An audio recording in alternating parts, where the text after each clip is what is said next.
वचन 16 पासून पुढे आपण वाचूया.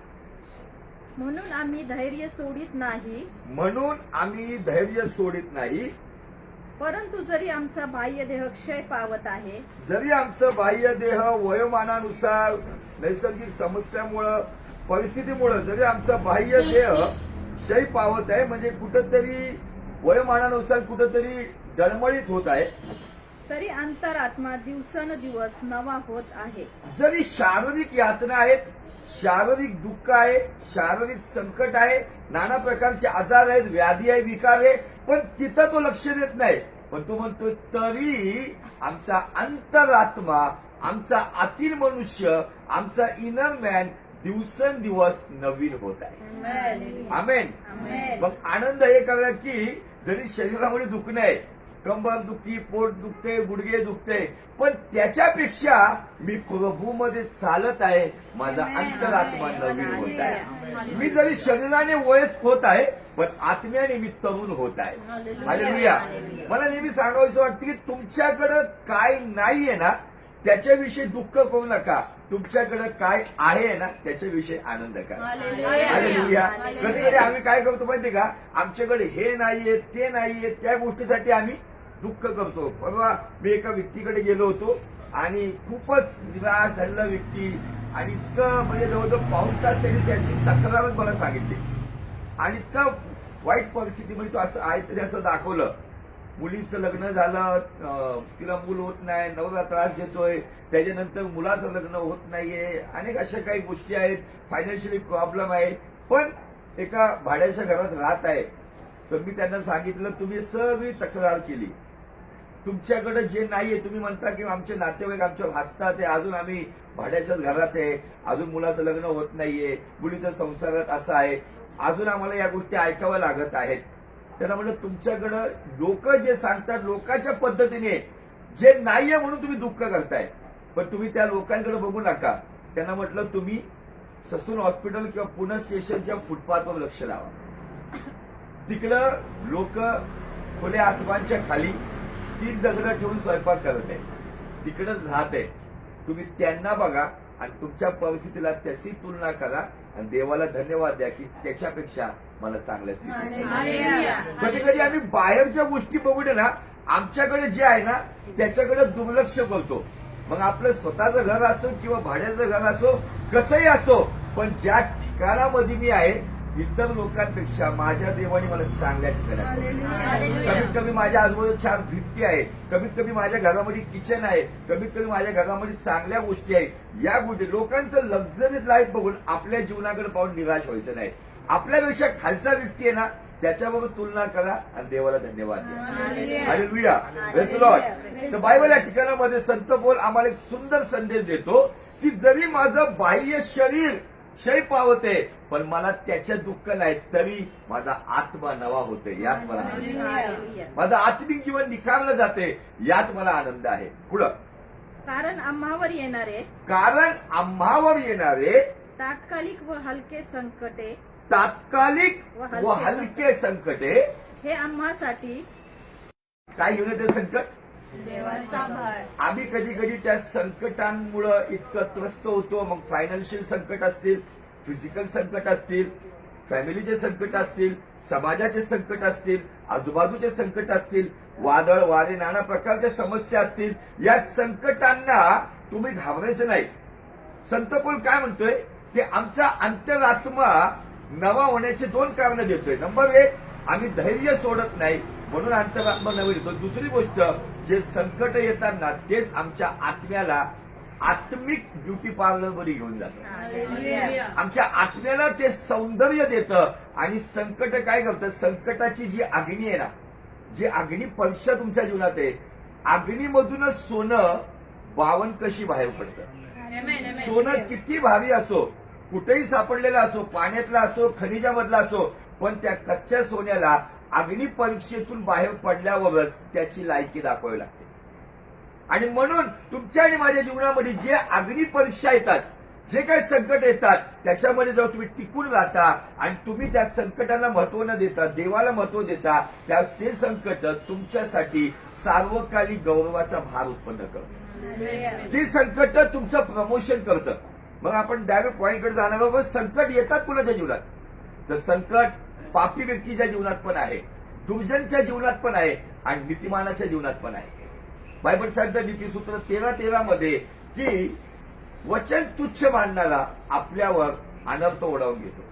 म्हणजे जो देवाच्या वचनाचा आदर करत नाही, जो केवळ एक नामधारी जीवन जगतो, जे बायबल ठाऊक असताना देखील बायबलनुसार जीवन जगत नाही, जे बायबल वाचत नाही. काही लोक बायबलला फक्त किस करतात आणि ठेवतात. ते बायबलला देव मानतात, बायबलमध्ये देव आहे, पण तो कधी कळेल ज्यावेळेस ते वचन माझ्यामध्ये काम करत.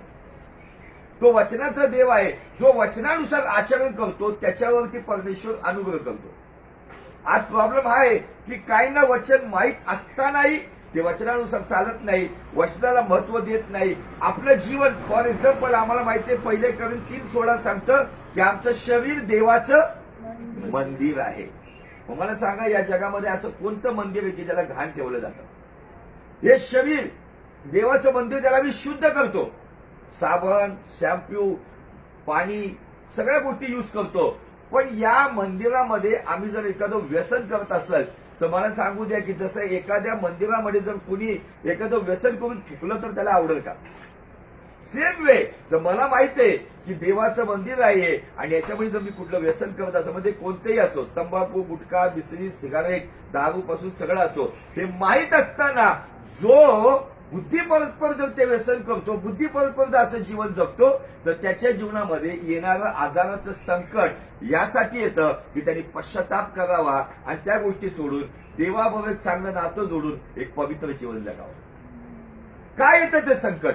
का त्याच्या जीवनात त्या यातना आहेत? का त्याच्या जीवनामध्ये प्रॉब्लेम्स आहेत? कारण ज्याला जाणून बुजून माहिती असताना देखील ते व्यसन करतो. मग कदाचित कुणाच्या जीवनात आजाराचं संकट येईल, कुणाच्या कुटुंबात संकट येईल, वैयक्तिक जीवनात संकट येईल. ते काय येते? आज्ञा भंग केल्यामुळं येणारं संकट मला पश्चातापाकडे नेतं, परंतु आज्ञा पालन केल्यामुळं आलेलं संकट मला आणि तुम्हाला एका प्रमोशन मध्ये घेऊन जातं. हालेलुया.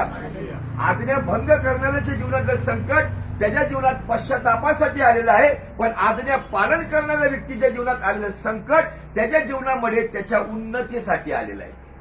म्हणून त्या व्यक्तीने, जर तुम्ही देवाच्या दृष्टीने चांगलं जीवन जगतात, शुद्ध पवित्र जीवन जगतात, सगळ्या गोष्टी तुम्ही करतात, पण तरी तुमच्या जीवनामध्ये अडचणी येत आहेत. जुन्या घरामध्ये वादळ अशा व्यक्तीच्या मागे होतं ज्यांनी आज्ञाभंग केली, योना. परंतु नव्या करारामध्ये वादळ अशा लोकांमध्ये आहेत जे देवाच्या मार्गात चालत आहेत. हालेलुया.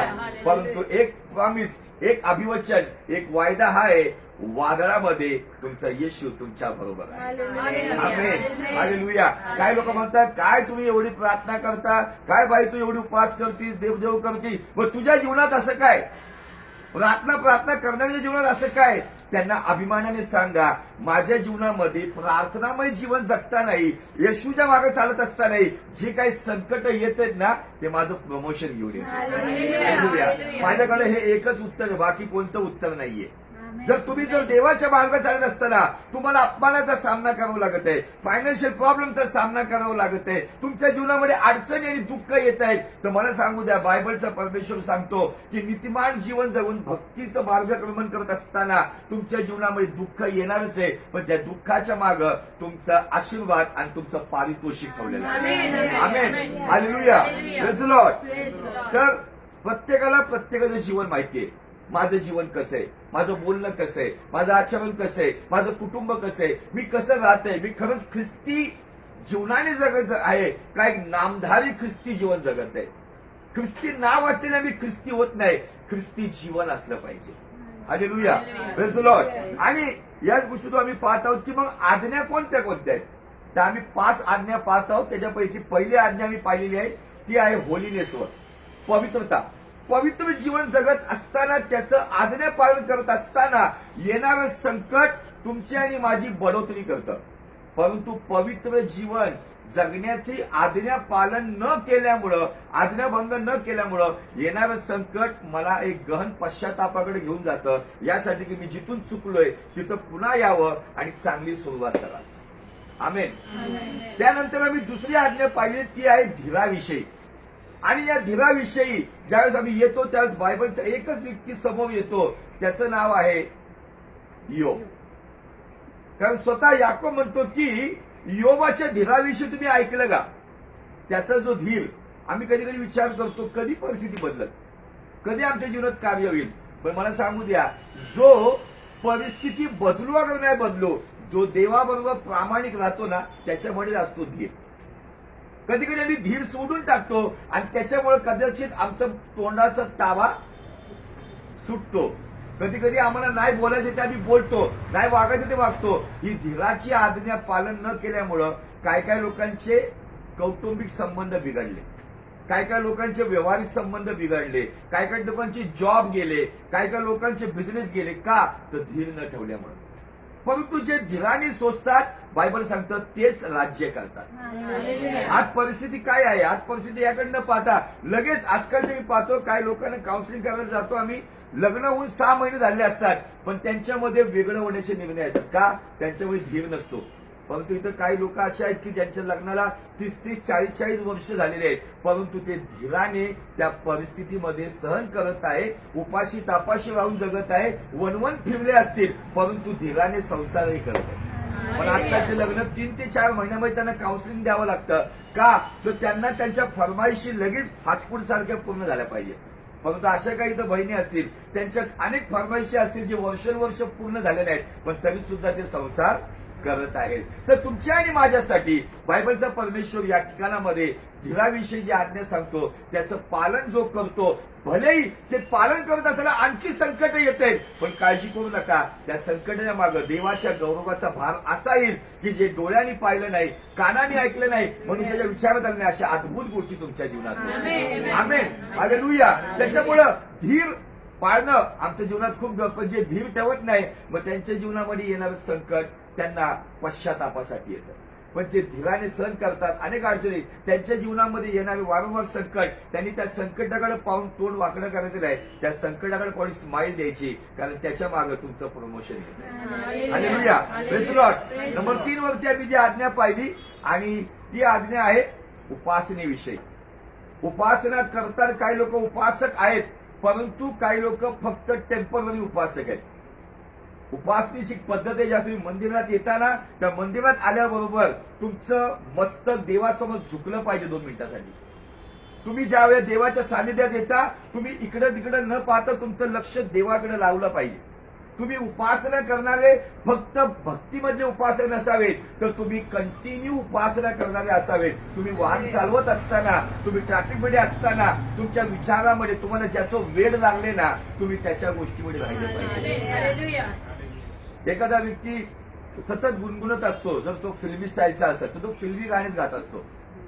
परंतु ख्रिस्ती, जर तो ख्रिस्ती स्वतःला म्हणतो तर तो ख्रिस्ताच्या धूनमध्ये असला पाहिजे. कव्वालीमध्ये मसीह के ख्यालों में हरदम दिल है दीवाना मेरा, दीवाना उसे कहा जाता है जो दीवानगी से उससे मोहब्बत करता है. आम्हाला त्या पद्धतीने सातत्याने, काय लोक उपासना काय समजतात, चर्चमध्ये गेलो, 2 गाणे गायले, एक फास्ट सॉन्ग, एक वर्शिप सॉन्ग, एक आफ्रिकचं सॉन्ग, झाली उपासना. उपासना त्याला म्हणत. उपासना हा शब्द कुठं आला माहितीये? पहिले बायबलमध्ये. आज अनेक वर्शिपर या जगामध्ये आहेत, पण त्यांना मी हा प्रश्न केला ना, सगळ्यांच्या तोंडावर असं प्रश्नचिन्ह येतो. जर तू वर्शिपर आहे, जर तू उपासक आहे, तर तुला माहिती पाहिजे की उपासना हा शब्द बायबलमध्ये पहिल्यांदा कुठं आला. उपासना म्हणजे हे नाहीये 4 फास्ट गाणे, 4 स्लो गाणे, उठून नाचा गावा. उपासना याला नाही म्हणत. उपासना म्हणजे काय माहितीये का? प्रत्येक क्षणी माझ्या जीवनाचं देवाला समर्पण करणं. उपासना शब्द उत्पत्ती 22:5 मध्ये पहिल्यांदा आला.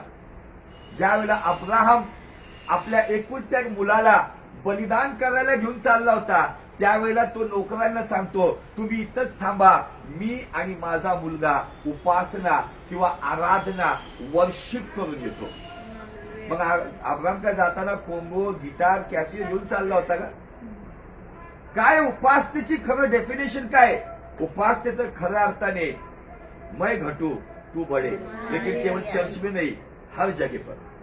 प्रत्येक क्षेत्रामध्ये त्याला माहिती होतं मला माझ्या मुलाचं बलिदान, त्याचा एकुलता एक, त्याला आवडणारा, त्याच्या प्राणापेक्षा प्रिय, मला सांगू द्या, परमेश्वर पित्याने कल्वरीच्या डोंगरावर उपासना केली.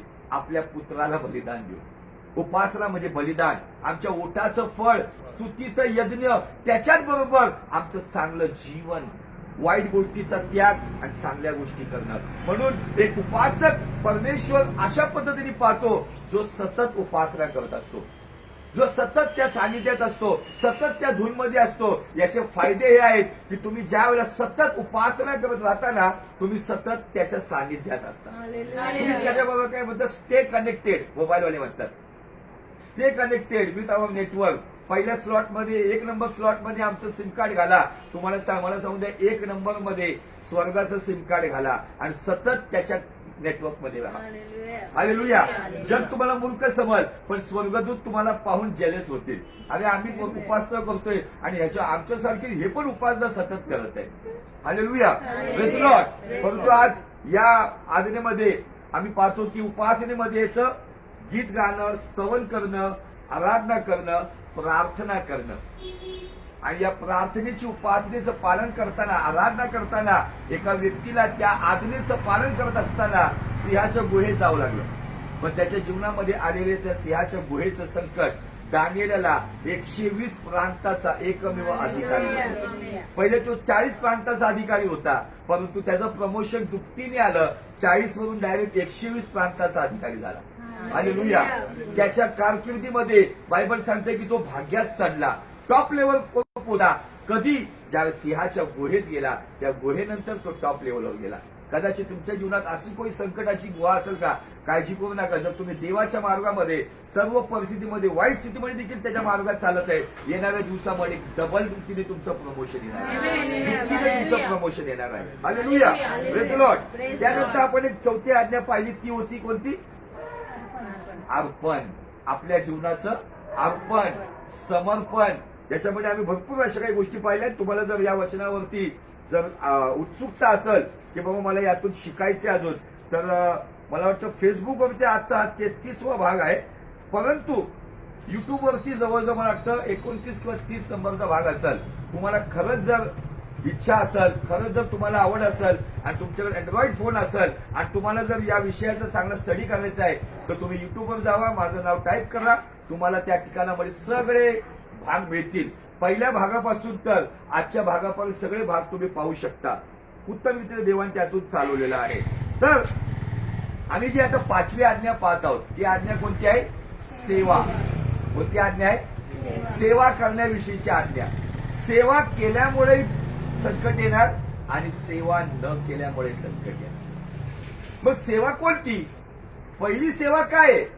पहिली मला कोणती सेवा करायची? काही लोकांना वाटतं सेवा करणं म्हणजे या ठिकाणामध्ये येणं, वचन प्रचार करणं, आराधना करणं, लिडरशिप करणं. मला सांगू द्या, ही सेवा नंतर. पण पहिली सेवा काय आहे? आध्यात्मिक सेवा. ते समजून घेण्यासाठी आपलं बायबल उघडा आणि रोमकरपत्र 12वा अध्याय आणि वचन 1 वाचा.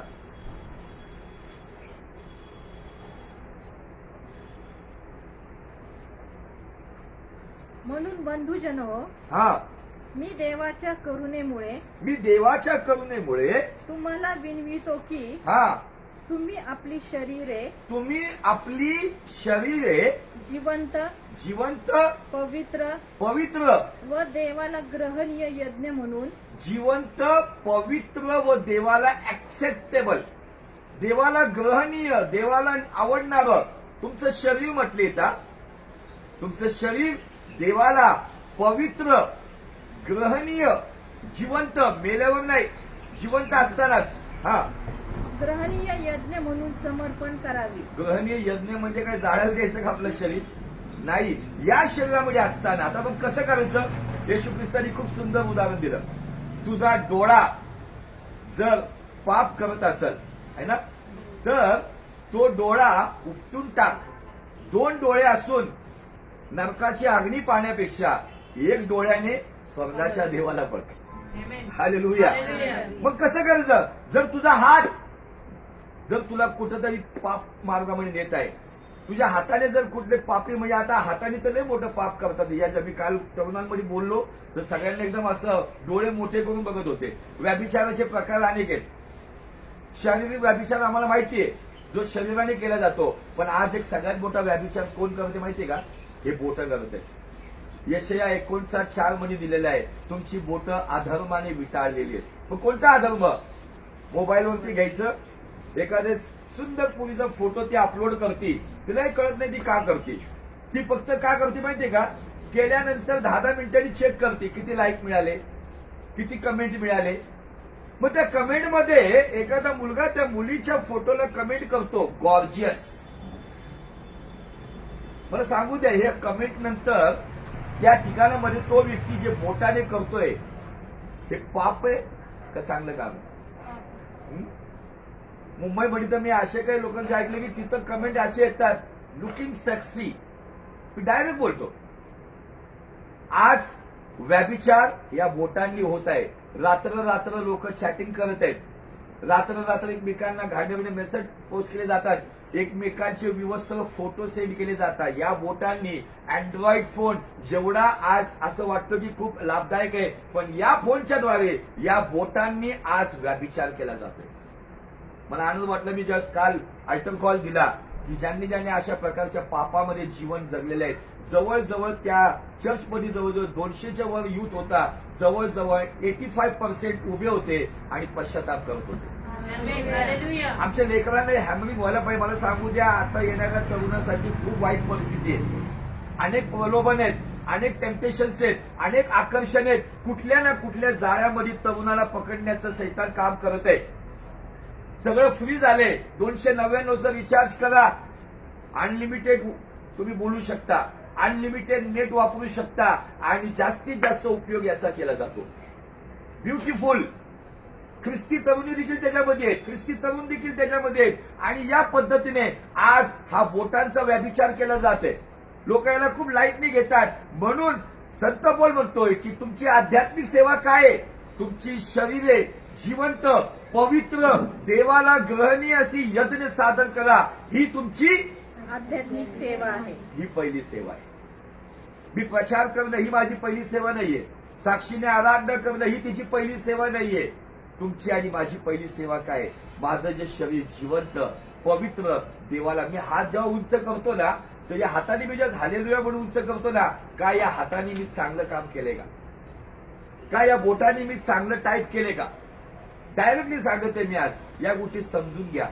आज सगळ्यात जास्ती तुम्ही जास्त नाही तुम्ही जावा, अॅमनोराकडे जावा, कल्याणनगरला जावा, तुम्हाला जास्तीत जास्त बोटाने पाप करणारे दिसतील. असे बोट चालताना त्यांचे खडखड खडखड खडखड इतकं सुंदर टायपिंग करतात पास. परंतु आज या गोष्टी लाईटली घेतल्या जात आहेत. परंतु न्यायाच्या वेळेला हेच बोट सांगतील, या बोटाने तू कुणाला तरी व्यभिचारिक टाईप केलं होतं. आज हे टाईप करणाऱ्या गोष्टींनी व्यभिचार होतोय. ऐकणारं पॉर्न ऑडिओज आलेत, पॉर्न ऑडिओज ऐकतात आहेत, फ्री आहे. पॉर्न व्हिडिओज तर ऑलरेडी आहेत. डोळ्याने व्यभिचार होतोय, कानाने व्यभिचार होतोय, बोटांनी व्यभिचार होतोय आणि रात्रभर कानामध्ये हेडफोन घालून जिभेने व्यभिचार होतोय. प्रभू असं नाही म्हणलं जीभ कापून टाक, कारण एकच जीभ आहे. पण बायबल सांगतं जिभेवर कंट्रोल ठेवता येतो. आणि जिभेवर कंट्रोल, जिभेवर अंकुश कधी लागल? ज्या वचनाचा अंकुश मी त्या जिभेवर लावल. माझ्या जिभेला मी जर ताळ्यात ठेवतो, त्याला लगाम घालतो आणि सांगतो माझ्या देवाला एक पसंत नाहीये. Hallelujah, praise the Lord. आज या पद्धतीने आज जग चाललेलं आहे. या पद्धतीचा व्यभिचार खुलेआम होत आहे आणि त्याला जर आम्हाला रोखायचं असेल तर त्याच्यासाठी एकच काम आहे, देवाचं वचन. ही सेवा आम्हाला दिलेली आहे. पण का? या आध्यात्मिक सेवेमध्ये तुमचं शरीर जे जिवंत, पवित्र व देवाला ऍक्सेप्टेबल, ग्रहणीय आहे का? तुमचे पावलं कुठे जात आहेत? तुम्ही काय बघत आहेत? तुमच्या विचारात तुम्ही काय विचार करता? विचाराने व्यभिचार करतोय माणूस. प्रभू श्री ख्रिस्ताने याच्या ऑलरेडी सांगितलंय, जर एखादा व्यक्ती एखाद्या विरुद्ध सेक्सच्या व्यक्तीकडे जर पाहतोय आणि जर त्याच्या मनामध्ये जर ते सेक्शुअल थॉट्स आहेत, तर त्याने अंतःकरणामध्ये व्यभिचार केलाच आहे. केलाच आहे व्यभिचार त्यांनी. येशूने ऑलरेडी या गोष्टी सांगितल्यात. पण आता थोडस ऍडव्हान्स झाले. दुष्टाने निरनिराळ्या पद्धतीचे माध्यम घेऊन आलेले आहेत. लोकांना बोलत नाहीये, पण चॅटिंग तासन तास चालू आहे. याला चॅट कर, त्याला चॅट कर, फक्त बघायचं रात्री कोण ऑनलाईन आहे, ही ऑनलाईन आहे का तो ऑनलाईन आहे. फुले आम चालले आणि काय म्हणतो फ्री आहे, हे नेटवर्क चालले, ते नेटवर्क चालले. मग मला सांगून द्या, नेटवर्क सगळं चांगले, पण त्याच्या मागे एक जाळं पण आहे. त्या जाळ्यात मी अडकतोय का? मी प्रत्येक गोष्ट वापरण्याविषयी परवानगी देतो, पण अशी गोष्ट वापरू नये की ज्याच्याद्वारे तुम्ही बंधनात पडताय. आम्हाला प्रत्येक गोष्ट देवाने दिलेली, मोबाईल आहे, लॅपटॉप आहे, टीव्ही आहे, या सगळ्या गोष्टी आहेत. मी म्हणत नाही एकदम की तुम्ही वापरूच नाही, पण ते वापरत असताना एक गोष्ट लक्षात ठेवायचं की ते मी जे बघत आहे माझ्या डोळ्याद्वारे देवाला माझं जीवन ग्रहणीय राहील का? मी जी गोष्ट यूज करत आहे त्याच्याद्वारे माझं जीवन देवाला आवडणारं आहे का? या सगळ्या गोष्टीवरती आम्ही बारकाईने विचार केला पाहिजे. ही आहे आध्यात्मिक सेवा. आणि त्यानंतर आपण एक वचन वाचूया, दुसरे कोरिंथ्याचा 5वा अध्याय आणि वचन 17 आणि 18.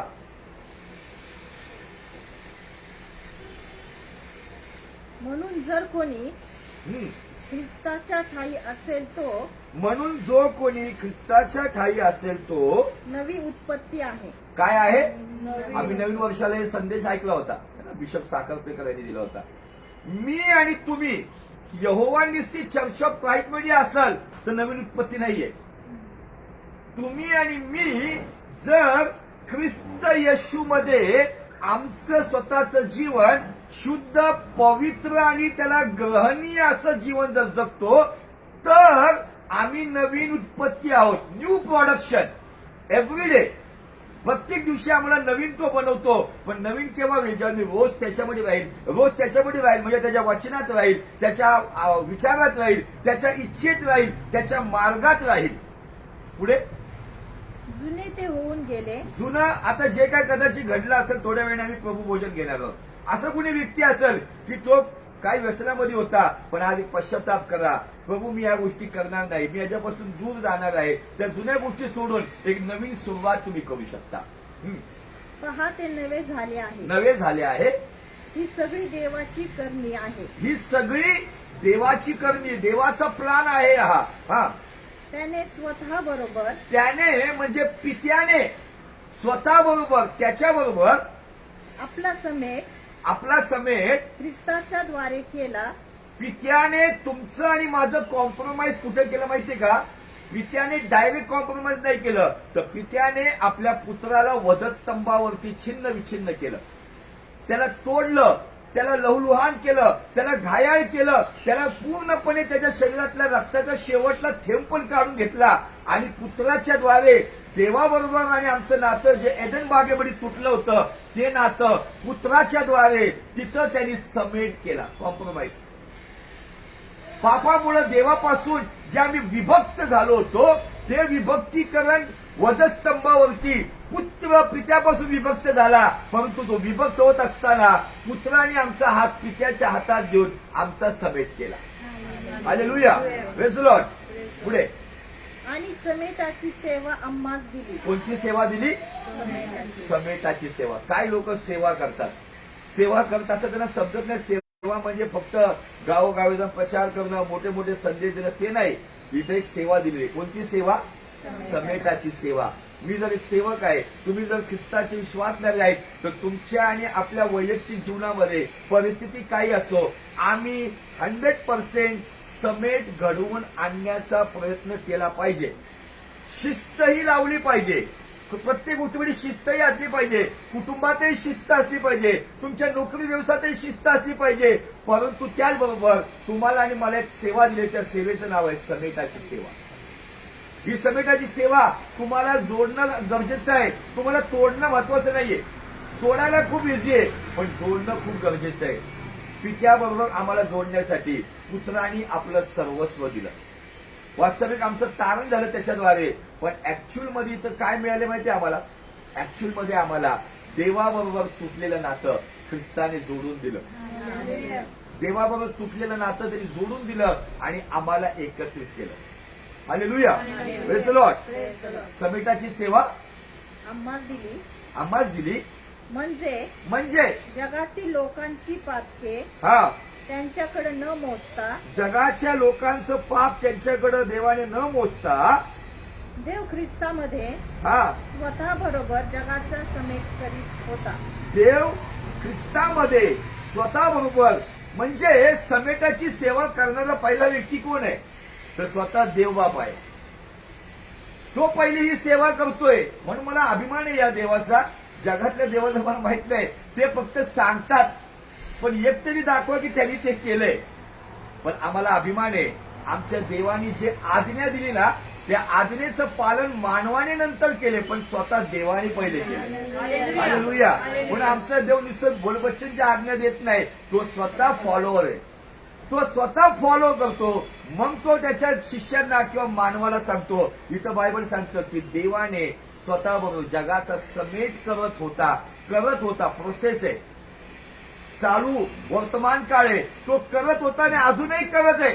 जो कोणी पापी येशूकडे येतो, येशूला स्वीकारतो, पिता लगेच कामाला लागतो, त्याचा समेट करून देतो. रोज मला सांगू द्या, पिता एक वेगळं काम करतोय, जसं स्वर्गदूत काम करत आहे, जसं येशू प्रत्येकासाठी विनंती करत आहे, जसं पवित्र आत्मा आमच्याबरोबर काम करत आहे, तसं पिता एक काम करत आहे. जसं पवित्र आत्मा एखाद्याला आकर्षित करतो, तो येशूकडे येतो, पश्चाताप करतो, लगेच पिता काय करतो, लगेच त्याला आपल्या अकाउंटमध्ये घेतो. समेटाची सेवा. हालेलुया. हा. आणि त्याने आपल्याकडे हा. समेटाचे वचन सोपवून दिले. वाव. कोणतं वचन दिले सोपून? I have powerful word of God. असं वचन, तसं वचन, हे वचन, ते वचन. पण जर तुमचं वचन प्रत्येक प्रचारकाने, ऐकणाऱ्याने लक्षात ठेवून घ्यायचं, तुम्ही जे वचन प्रचार करता, काही लोकांनी वचन दिलं आणि आग लावायचे कामं केले, मंडळ्या फुटल्या, काहीतरी हेकडीपणाने काहीतरी बोलून जायचं, लोकांचं अंतकरण फुटलं. तुमचं वचन देण्यामागचा उद्देश काय आहे? तुम्हाला जर समेटाची सेवा दिली तर संत पौल म्हणतोय तुम्हाला समेटाचं वचन दिले. काही लोक सुरुवातीने खूप नम्रतेने असतात, पण नंतर थोडंफार जेव्हा स्टेटस वाढतं, थोडंसं पॉप्युलर होतात, त्याच्यानंतर त्यांच्यामध्ये एक वेगळा स्वभाव येतात आणि ते इतके हेकडीपणाने बोलायला लागतात. मला सांगू द्या, ते वचन जरी किती पॉवरफुल ते प्रचार करत असतील, इंग्लिशमध्ये प्रचार करत असतील, पण मला सांगू द्या, ज्यांच्याकडे समेटाचं वचन नाही ते सेवकच नाही. कारण पिता समेटाची सेवा करत आहे, पुत्र समेट घडवून आणण्याचा प्रयत्न करत आहे, पवित्र आत्मा समेट करण्यासाठी प्रयत्न करत आहे. आज मला सांगू द्या की जी सेवा, जे वचन जर समेट घडवून आणत नाही, या ठिकाणामध्ये संत पौल म्हणतो आम्हाला समेटाचं वचन दिलेलं आहे. किती मोठं रेव्हलेशन तुमच्याकडे, त्याला एवढं महत्व नाहीये. मी आजपर्यंत मोठे मोठे रेव्हलेशन प्रचार केले, पण रेव्हलेशननी फक्त लोक टाळ्या वाजवतील, डोके हलवतील, हालेलुया प्रेज द लॉर्ड म्हणतील, परंतु जर समेटाचं वचन येत नाही, आणि पहिला समेट कुठं झाला पाहिजे? तुम्ही असं वचन प्रचार करा, पश्चातापाच्या द्वारे एका पाप्याचा स्वर्गाबरोबर समेट झाला पाहिजे. जर माझं वचन जर तुमच्या अंतःकरणावर टोचणी देत नाहीये, तर माझं वचन, माझा प्रचार जर तुम्हाला परिवर्तनाकडे घेऊन जात नाहीये, तर तो वचन, ते संदेश केवळ आणि केवळ एंटरटेनमेंट आहे. सर, या एंटरटेनमेंटच्या द्वारे जर तुमच्या जीवनामध्ये फक्त आनंद मिळतोय, परंतु स्वर्ग याच्यातून खुश होत नाही. म्हणून कदाचित जस्ट काही वचनं तुमच्याकडे डायरेक्ट येतात, काही वचनं तुम्हाला टोचतात, काही संदेश तुमच्या अंतर्मनामध्ये कार्य करतं. कदाचित तुम्हाला वाईट वाटतं, तर वाईट वाटून घेऊ नका, तुम्ही चांगल्या ट्रॅकमध्ये येताय. कारण की जर तुम्हाला वाईट वाटते, उधळ्या पुतळ्याला त्या दुष्काळात वाईट वाटलं आणि त्याच्या डोक्यात एक थॉट आला, इथं डुकराचं अन्नही मला खायला मिळत नाही, पण माझ्या बापाच्या घरी नोकरांना भाकऱ्या आहेत. त्याला वाईट वाटलं म्हणूनच तो बापाकडे आला. जर तुम्हाला कोणता संदेश ऐकून वाईट वाटत आहे, तुम्हाला पश्चातापाची जाणीव होत आहे, तुम्हाला एकच काम करायचंय, जिथून मी पडलो तिथून मला सुरुवात करायची. जिथून मी पहिली प्रीती सोडली, तिथून मला ती प्रीती करण्याची सुरुवात केली पाहिजे. Hallelujah, praise the Lord. पुढे, म्हणून देव आम्हाकडून विनवीत असल्यासारखे. देव या ठिकाणामध्ये इथे एक शब्द आहे, काय म्हटलं? विनवीत. जबरदस्ती करत नाहीये. जबरदस्तीने आम्ही समेट पण घडवून आणू नये. माझी इच्छा आहे असं झालंच पाहिजे. तुम्ही बोलण्याची पद्धत ठेवा, वचनाची पद्धत ठेवा, विनवीत असल्यासारखं आम्ही ख्रिस्ताच्या वतीने वकिली करीतो. एखादा व्यक्ती समेटाची सेवा करतो ना, तो स्पिरिच्युअल ऍडव्होकेट होतो. काय म्हटलं तर आम्ही काय करतो? वकिली करतो. जरी आम्ही लॉचं शिक्षण नाही घेतलं तर हरकत नाही, परंतु आम्ही लवचं शिक्षण घेतो. हालेलुया. लॉचं शिक्षण जगातल्या कोर्टामध्ये केस लढवायला घेऊन जातं, परंतु स्वर्गाचं लवचं शिक्षण स्वर्गाच्या देवाबरोबर वकिली करून त्याला देवाच्या राज्यात घेऊन येतो. तो म्हणतो आम्ही वकिली करतोय. पुढे, देवाबरोबर समेट केलेले असे तुम्ही व्हा. देवाबरोबर समेट केलेले असे तुम्ही व्हा. अशी आम्ही हा ख्रिस्ताच्या वतीने विनंती करीतो. हालेलुया. आता इथं काय दिलंय? पहिलं काय आलं? परमेश्वराने आम्हाला समेटाची सेवा दिली. दुसरं काय आलं? समेटाचं वचन आलं. आणि तिसरं काय म्हणतं माहिती का? समेट केलेले व्हा. म्हणजे इथं तो विनंती करत असेल, काय म्हणतो की मुलांनो, आज इथं बसलेल्यापैकी असतील, फेसबुक मीडियातून असतील, प्रत्येकाने समेट देवाबरोबर करून घ्या. आपल्या जीवनामधली जगिकता जी असेल, ठीक आहे, थोडंफार हसी मजाक चालून जातं, पण त्याच्यामध्ये कुठल्याही प्रकारची अनैतिकता नाही आली पाहिजे. त्याच्यामध्ये देखील शुद्धता आणि पवित्रता असली पाहिजे. तुमचं बोलणं, तुमचं वागणं ट्रू मिनिंग मध्ये नसावं. नॉनव्हेज कधीच नाही बोलावं, जर तुम्हाला ख्रिस्ती जीवन जर समजलेलं आहे तर. हालेलुया. Praise the Lord. बोला येशू मसीह की जय जय जय. आणि तिसरी सेवा ही आम्हाला, पुन्हा तिथं जाऊ आपण दुसऱ्या कवितेमध्येच 9वा अध्याय आणि वचन 10 पासून पुढे. जो पेरणाऱ्याला बी पुरवितो जो पेरणाऱ्याला बी पुरवतो व खाण्याकरिता अन्न पुरवितो, व खाण्याकरिता अन्न पुरवतो, तो तुम्हाला बी पुरवी. तो तुम्हाला बी पुरवल. म्हणजे पेरणाऱ्यासाठी, खाणाऱ्यासाठी, सगळ्यांसाठी तो बी तुम्हाला पुरवल. आज जर ते बी असेल, आज मला सांगू द्या, तुमच्याकडे करोडो रुपये, तुमच्याकडं अरबो रुपये, स्विस बँक मध्ये पैसा आहे, बंगले आहेत सगळे, परंतु बीच नाहीये. बी किती महत्वाचे बघा. शेतकरी जे आज दिल्लीमध्ये आंदोलन करत आहेत, त्या आंदोलनाच्या मागे काहीतरी कारण आहे. उगाच माणूस रोडवरती आलेला नाहीये. त्याच्या मागे काहीतरी कुठंतरी धूर्त लोकांची, जशी सरकारची काही योजना असेल त्याच्या विरुद्ध ते उभे आहेत. पण मला सांगू द्या, जर अख्ख्या जगातल्या शेतकऱ्यांनी ठरवलं आम्ही उगवणारच नाही, तुमचे करोडो रुपये तुम्हाला पोटाची आग बुजवू शकते का? बी खूप महत्वाचं आहे. जसं पोटासाठी बी महत्वाचं आहे, त्या बी पासून पीठ तयार होतं. त्या बी पासून, मग ती डाळीची बी का असेल, त्याच्यापासून डाळ तयार होते. जर ती बी असेल तर त्याच्यातून हिरवा चारा तयार होईल, तेव्हा जाऊन पशु पक्षी खातील. बी त्याला खूप महत्व आहे. त्या बीला इतकं महत्व दिलंय की ते पेरणाऱ्यासाठी, खाणाऱ्यासाठी. पण जर बी या जगात नाहीच आहे, जर ते धान्य या जगात नाहीये, तुमचे करोडो रुपयाने तुमच्या पोटाची भूक भागवली जाईल का? जसं शरीरासाठी बी इम्पॉर्टंट आहे, शारीरिक शरीराच्या पोटासाठी, तसंच आत्मिक पोटासाठी पण बी इम्पॉर्टंट आहे. आणि देवाच्या वचनाला बी म्हटलेलं आहे. जर ते बी माझ्या जीवनात येतं, ते मला सामर्थ्य पुरवतं. पुढे, व ते बहुगुणित करील हा आणि तुमच्या नीतिमत्वाचे फळ हा वाढविल.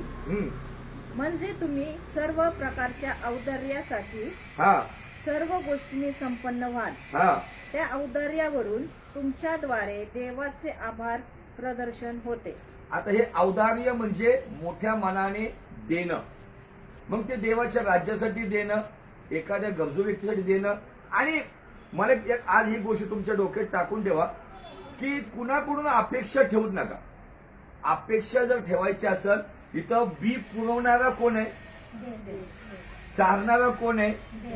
बी पासून अनेक बी उगवणारा कोण आहे? तुम्ही अपेक्षा जर ठेवा. मी या लॉकडाऊनच्या काळामध्ये मी देवाला एक म्हणलं, प्रभू मला कुठल्या मनुष्याची अपेक्षा नाहीये. कुणी मला दशांश देते, कुणी मला ऑनलाईन पाठवते, नाही पाठवते, मला ह्यात इंटरेस्ट नाहीये. मी फक्त पाहते कोण तुझ्याशी प्रामाणिक आहे, मला माझ्याशी कोण प्रामाणिक आहे, कोण कसं जीवन, फक्त एक अभ्यास करते. पण मी कुणाचाही न्याय करणार नाही, कारण माझी आशा तू आहे. मला अपेक्षा तुझ्यावर ठेवायची आहे. आणि या गोष्टीतून काही लोक माझ्याशी प्रामाणिक वागले, काही लोक इमानदार वागले, काही विश्वासपात्र वागले, काही करू शकत असताना ते अविश्वासूही झाले. पण त्याच्यावरून हे समजून घेऊ नका की मी त्यांच्याबरोबर माझं रिलेशन ब्रेक करत नाही. देण्या घेण्यावरून रिलेशन राहत नाही. सगळ्यात मोठं रिलेशन जर तुम्ही देवाशी जोडलेले आहेत तर तुम्ही माझ्याशी जोडलेले आहेत. हालेलुया. तुम्ही मला काहीतरी दिलं म्हणून मी तुमच्याशी जोडले जाणार आहे, तर हा एक स्वार्थ आहे. तुम्ही मला देताय का देवाला देताय हे पण तुम्हाला लक्षात ठेवलं पाहिजे. हालेलुया. Praise the Lord. तर या ठिकाणामध्ये एक गोष्ट क्लिअर ठेवा की कोणत्याही गोष्टीसाठी कुठल्याही माणसाकडून नातेसंबंधातून अपेक्षा ठेवू नका. अपेक्षा ठेवली आणि तो व्यक्ती तसा वागला नाही ना, तर आमच्या जीवनामध्ये निराशा येते. जर अपेक्षा ठेवलीच नाही तर निराशा येणार नाही. आशा ठेवा, कारण आशेचा देव म्हणतो की मी तुझ्या अंतःकरणात पवित्र आत्म्याचा वर्षाव करून तुझं हृदय जर आनंदी आहे तर तुझं जीवन आनंदी आहे. हालेलुया. अपेक्षा ठेवूच नका, ना मुलांकडून ठेवा, ना पत्नीकडून ठेवा, ना पतीकडून ठेवा, ना कुठल्या नातेसंबंधातून ठेवा. अपेक्षा ठेवायची तर देवाकडे ठेवा.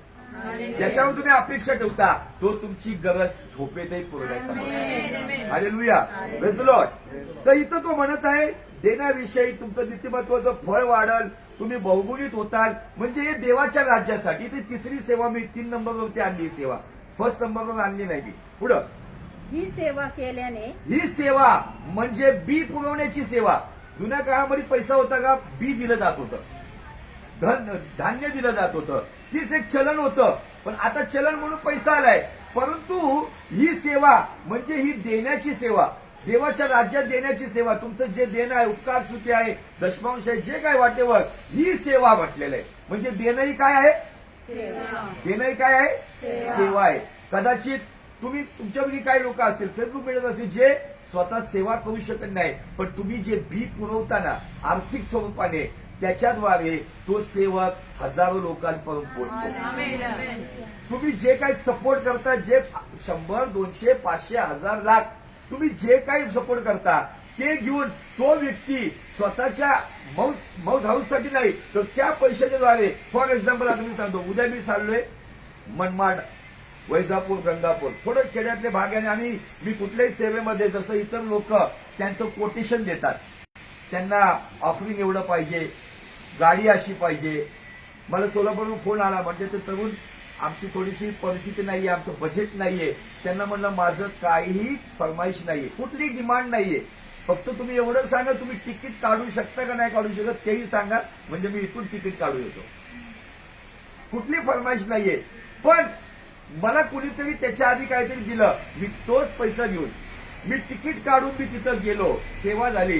जवळजवळ 200 तरुणांच्या जीवनात काम झालं. पण त्याच्यामध्ये जर 10 लोक जर उभे राहिले ते जगाला हलवू शकतात. कुणामुळे झालं ते? कुणीतरी मला बी दिलं, ते बी मी तिथं जाऊन पेरलं आणि तिथून असंख्य स्वरूपात अनेक बी जन्माला आले. जसं मागे सांगितलं, गव्हाचा एक दाणा ज्या जमिनीत पडतो आणि मरतो आणि त्याच्यातून जेव्हा ते एक रोप येतं, त्या एका दाण्यातून किती दाणे जन्म घेतात? 250. 250 पेक्षा अधिक दाणे एका दाण्यातून जन्म घेतात. तसं तुमचं जीवनही तसं पेरलं गेलं पाहिजे, तसंच तुमचं देणंही असावं. देणं भाग पडतं म्हणून बिलकुल देऊ नका.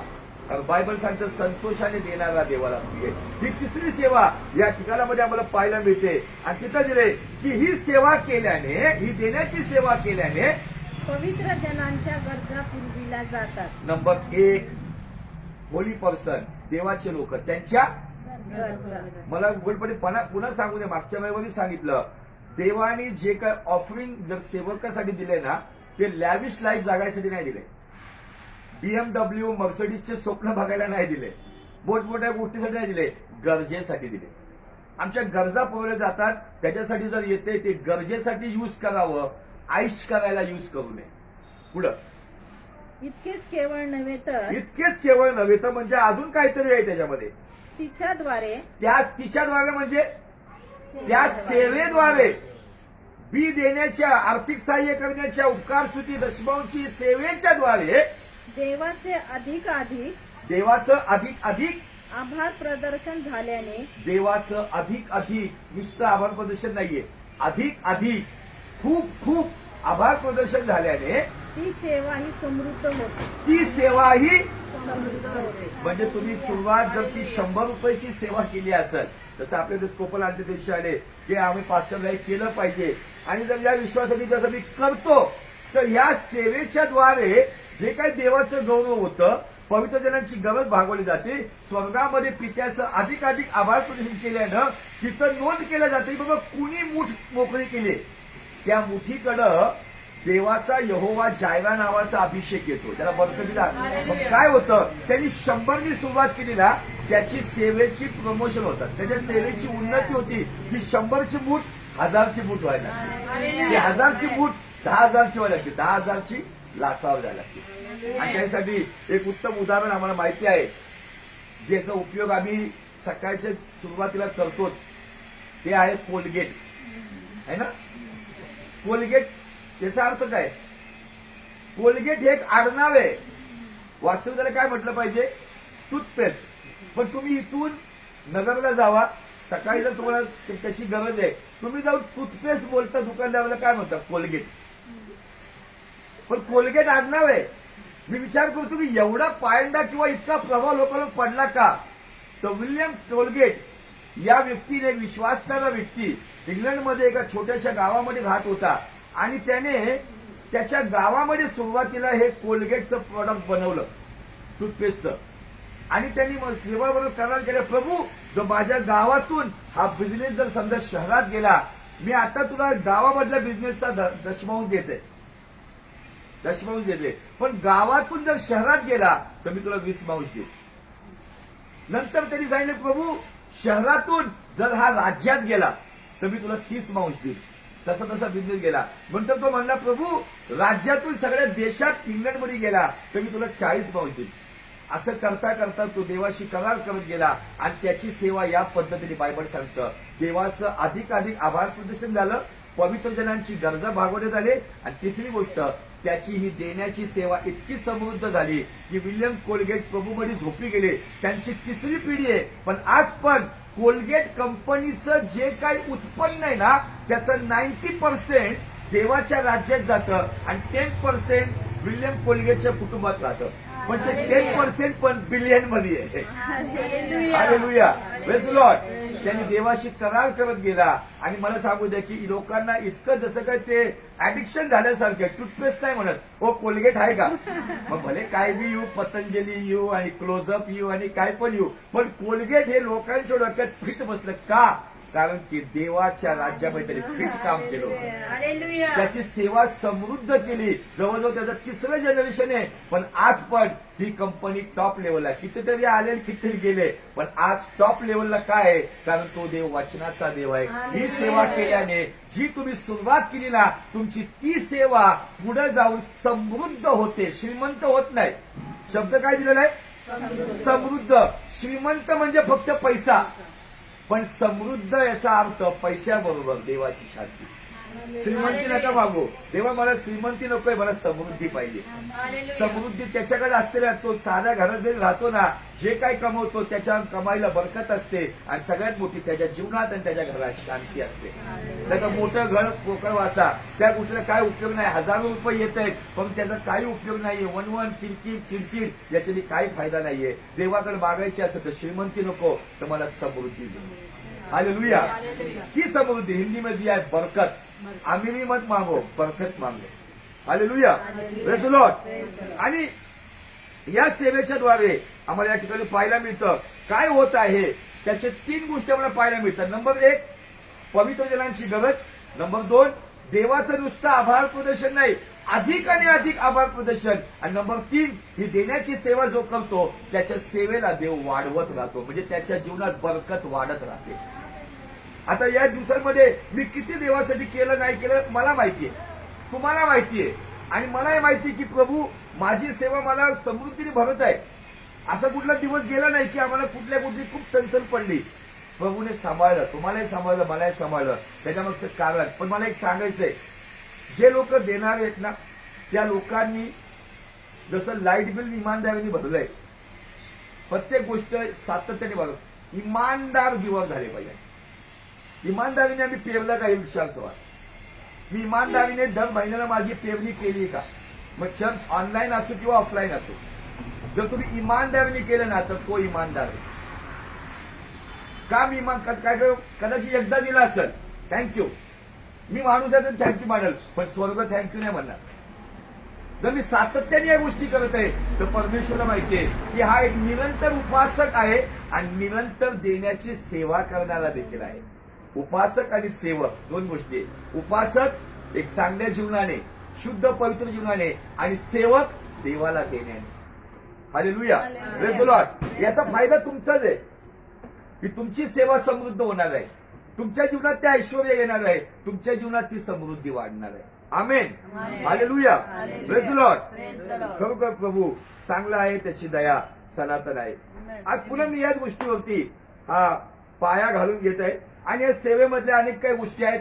या सेवेमध्ये वचनाची सेवा करणारे आहेत, उपासना करणारे आहेत, आराधना करणारे आहेत, अनेक प्रकार आम्ही सेवेचे पाहिले, व्यवस्था पाहणारे आहेत, लोकांची काळजी घेणारे आहेत, लोकांना काउन्सिलिंग करणारे आहेत, अशी सेवा पाहिली. त्यामुळे मी तो वाचनामध्ये वेळ घालवणार नाहीये. तर आपण एका वचनाकडे जाऊया आणि त्यासाठी पेत्राचं पहिलं पत्र आणि वचन 4 अध्याय 4 आणि वचन 10 आणि 11. पेत्राचं पहिलं पत्र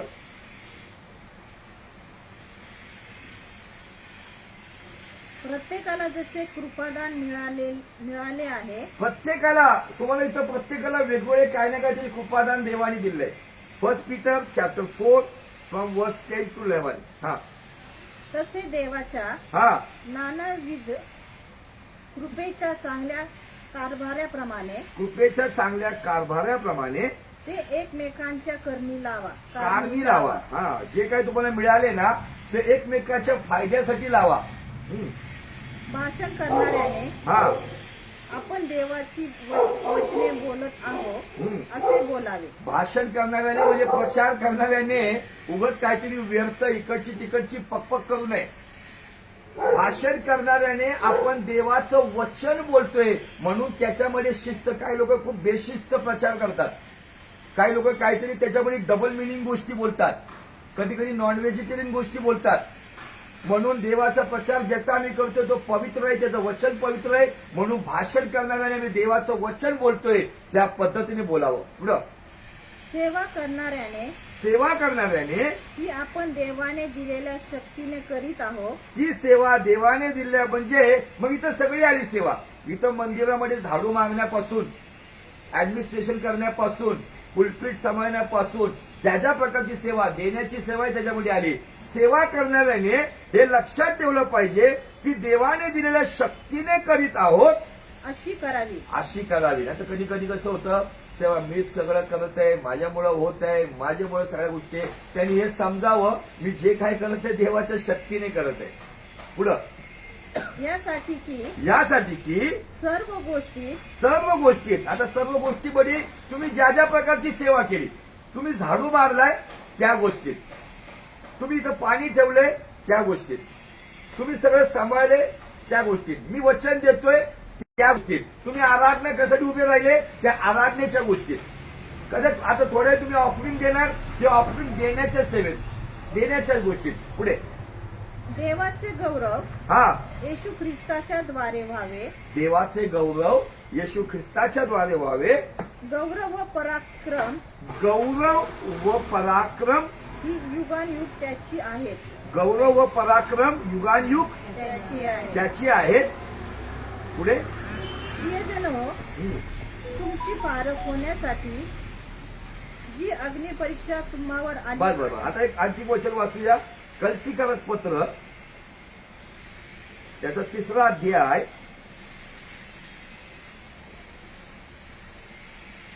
आणि वचन 23. कलसीकर पत्र 3रा अध्याय वचन 23. आणि जे काही तुम्ही करता, साफसफाई करता, ऍडमिनिस्ट्रेशन करता, काउन्सिलिंग मिनिस्ट्री करता, प्रीचिंग मिनिस्ट्री करता, वर्शिप मिनिस्ट्री करता, गिव्हिंग मिनिस्ट्री करता, देण्याची पण सेवा, जे काही तुम्ही करता ते माणसासाठी म्हणून करू नका. राजू ठाकूरसाठी बिलकुल करू नका. ज्या दिवशी तुमच्या डोक्यात विचार येईल की राजू ठाकूरसाठी करते त्या दिवशी स्टॉप व्हा. बिलकुल करू नका. जे काही तुम्ही करता ते माणसासाठी करता, तर प्रभूसाठी म्हणून जीवे भावे करा. प्रभूसाठी म्हणून कसं करा. जीवे भावे. मग जे काय काम, प्रत्येक गोष्टी, माझं जे काय डेडिकेशन आहे, मग काम करण्यापासून, सेवेचा प्रचार करण्यापासून, आराधना करण्यापासून, देण्यापासून, प्रत्येक गोष्टीपासून नुसतं करायचं म्हणून करू नये, जीवे भावे करा. हे सेवेचे काही टर्म्स कंडिशन्स या ठिकाणामध्ये दिलेले आहे. बोलणार म्हणजे देवाचं वचन म्हणून बोलावं, प्रत्येक गोष्टीमध्ये देवाचं गौरव व्हावं, या पद्धतीने करावं. Hallelujah, praise the Lord. या गोष्टी आम्हाला समजून घेणं. मी या सेवेच्या 5व्या आज्ञेवरती मी खूप लांब घेऊन जाणार आहे तुम्हाला. त्यामुळे एकाच दिवसामध्ये हा विषय संपणारा नाहीये. त्यामुळं आज जे मला मिळालंय, आज जे देवाची इच्छा आहे, तर पहिली गोष्ट तुमची आणि माझी आध्यात्मिक सेवा तुमच्या बायबलमध्ये तुमच्या डायरीमध्ये लिहून ठेवा. पहिली सेवा रोम 12:1, दुसरी सेवा 2 कोरिंथ 5:18 आणि तिसरी सेवा 2 कोरिंथ 9:10. पहिली सेवा आध्यात्मिक सेवा, दुसरी सेवा समेटाची सेवा, तिसरी सेवा देण्याची सेवा. या 3 सेवा आहेत. काय लोक फक्त देण्याची सेवा लय सांगतात, पण मला पहिले जर काय गरजेचं असेल, तुमचं आणि माझं जीवन त्याला ऍक्सेप्टेबल असलं पाहिजे. मग माझ्या वागण्यात, बोलण्यात, कुटुंबात सगळ्या ठिकाणामध्ये ऍक्सेप्टेबल माझं तुमचं जीवन असेल तर ते देवाच्या दृष्टीने योग्य राहील. आणि मग जर ते ऍक्सेप्टेबल असेल ना, तर माझ्यामध्ये ख्रिस्ताचा स्वभाव, पित्याची सेवा, पिताची सेवा करतोय समेटाची, मी आणि तुम्ही ती सेवा करायला लागतो. आणि आज काय आहे, सगळं जग काय करत आहे, व्हॅलेंटाईन है ना. काल व्हॅलेंटाईन डे आम्ही तिथंच सेलिब्रेट केला. त्या ठिकाणामध्ये सगळ्या तरुणांनी आपल्या जीवनाचा व्हॅलेंटाईन म्हणून येशूला स्वीकारलं. कदाचित या व्हॅलेंटाईन डेला एखादा प्रेमी किंवा एखादी प्रेमिका आपल्या जोडीदाराला लाल गुलाब देईल, तो दुसऱ्या दिवशी काळा होऊन जाईल. पण तुमच्या आणि माझ्यासाठी आमच्या प्रेमीने त्याच्या शरीराचं लाल रक्त शेवटल्या थेंबापर्यंत दिलेलं, आणि तो आमचा प्रामाणिक व्हॅलेंटाईन आहे.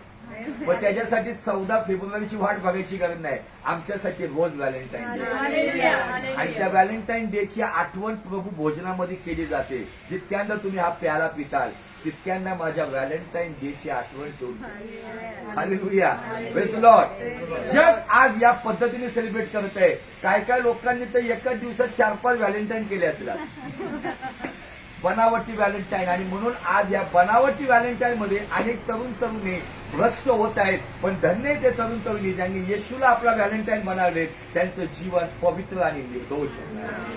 Hallelujah, praise Lord. तुमच्या माझ्यासाठी 2020 वर्षापूर्वीच व्हॅलेंटाईन डेची सुरुवात झाली, ज्या दिवशी येशूने आपल्या शरीराचा शेवटला थेंब पण वाहून दिलेला आहे. आणि तो लाल रक्ताचा थेंब आहे, त्याच्याद्वारे करार केलेला आहे. त्या रक्ताद्वारे त्याने आम्हाला नुसतं विकत घेतलं नाही, तर आमच्या अधर्मातून आम्हाला सुटका देऊन, शापातून मुक्ती देऊन, पापांची क्षमा देऊन एक पवित्र जीवन दिलेलं आहे. Hallelujah, praise Lord. त्यामुळे असल्या कुठल्याही पानसट गोष्टींच्या नादी तरुण आणि तरुणींनी लागू नये. या गोष्टींमध्ये कदाचित तो तरुण किंवा ती तरुणी वायदा कराल, पण तो वायदा उद्या पूर्ण होईल का माहिती नाही. परंतु जो देव आपल्या पुत्राच्या द्वारे, त्या रक्ताच्या द्वारे आमचा समेट घडवून त्याने आमचा व्हॅलेंटाईन स्थापित केला आहे, तो युगानुयुग सारखा आहे आणि त्याचा कोणताही वायदा फेल जाणार नाही. Hallelujah, praise Lord. या जीवनातही राहणार आहे आणि हे जीवन संपल्यानंतर त्याच्या राज्यातही राहणार आहे. Hallelujah, praise Lord. त्यामुळं जगाची पद्धत आहे. मला इतका आनंद झाला काल मी जेव्हा सांगितलं, म्हणा नाही येशू आम्हाला व्हॅलेंटाईन. काय त्यांनी येशूला, ज्या दिवशी तुम्ही त्याला रोज समर्पण करताना, रोज त्याच्यासमोर झुकताना, जगाचा व्हॅलेंटाईन काय करतो, त्या जोडीदारासमोर गुडघ्यावर बसतो आणि गुलाब देतो. पण स्वर्गाची पद्धत कशी माहितीये का, आमचा जोडीदार, आमचा प्रेमी येशू समोर आज आम्ही गुडघ्यावर येऊन आम्ही त्याला म्हटलं पाहिजे, आजही मी तुला समर्पित होतो. गुडघ्यावर येणं म्हणजे त्याला समर्पित होणं आणि रोज व्हॅलेंटाईन सेलिब्रेट करणं. Hallelujah, praise lord. मी काही नाहीये, जे काय आहे तू आहे आणि तुझ्यामुळे मी आहे. तर या आपण या वेळेला प्रभूच्या राज्यामध्ये जे काही त्यांनी आम्हाला